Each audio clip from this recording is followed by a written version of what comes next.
মানুষদের মনে হতে পারে আমরা ট্রাভেল করি শুধুমাত্র নতুন জায়গা ঘোরা বা নতুন জিনিস দেখার জন্য, কিন্তু সবসময় এমনটা নয়। কখনো কখনো আমরা ট্রাভেল করি যাতে কিছু জিনিসের যে ভয় আমাদের মনে লুকিয়ে থাকে সেটার মোকাবিলা করার জন্য। এসব ক্ষেত্রে ট্রাভেলিং মজার থেকে চ্যালেঞ্জিং বেশি হয়ে থাকে। আজকের আমাদের দিনটিও কিছুটা এমনই হতে চলেছে। কিন্তু সেই চ্যালেঞ্জটা কি সেটা বলার আগে আমি আমার পরিবারের বাকি সদস্যদের সাথে তোমাদের পরিচয় করিয়ে দিই।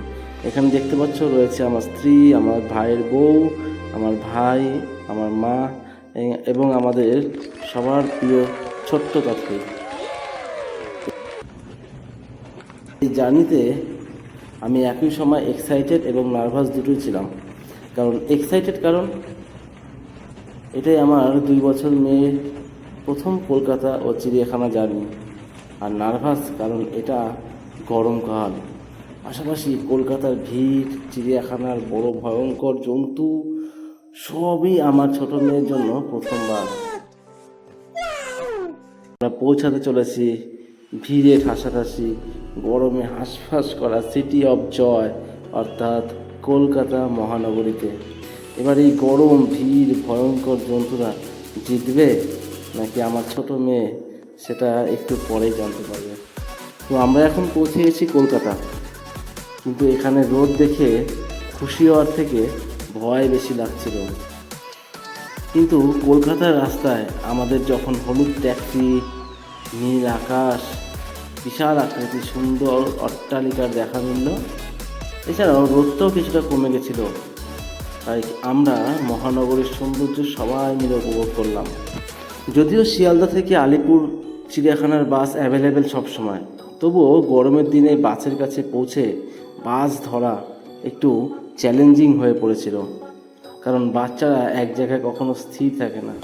তাই 20 মিনিটের বাস যাত্রাও শেষ হতে চাইছিল না। কিন্তু তারপর আমার মনে পড়ে গেল, আমরা তো এখানে ঘুরতে আসিনি, এসেছি আমার মেয়ে এই ভিড়, গরম, ভয়ঙ্কর জন্তুদের ভয় জিততে পারে কি না সেই ভয় জিততে।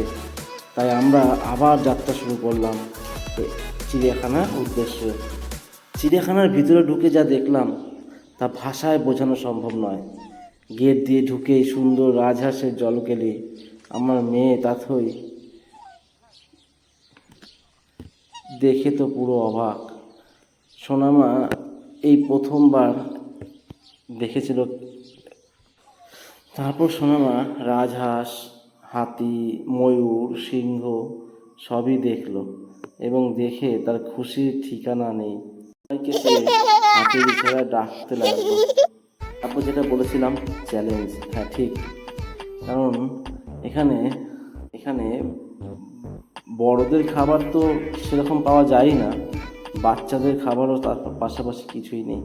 তাই আমরা বাড়ি থেকে যে খাবার এনেছিলাম বা তাদের জন্য বার্গার, পিৎজা এইসব খেলাম।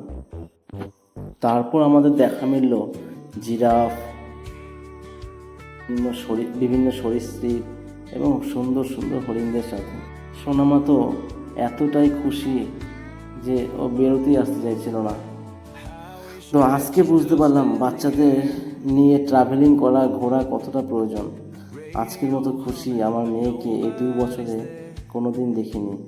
মন ও শরীরের দিক থেকে অনেক খুশি লাগছিল ওকে আজকে যদি ট্রাভেলটা কমপ্লিট নাও করতে পারতাম তাও অতটা দুঃখ হতো না। আমরা সোনামায়ের খাবার, স্বাস্থ্য, মন ঠিক রাখার জন্য আমাদের 100% চেষ্টা করেছিলাম।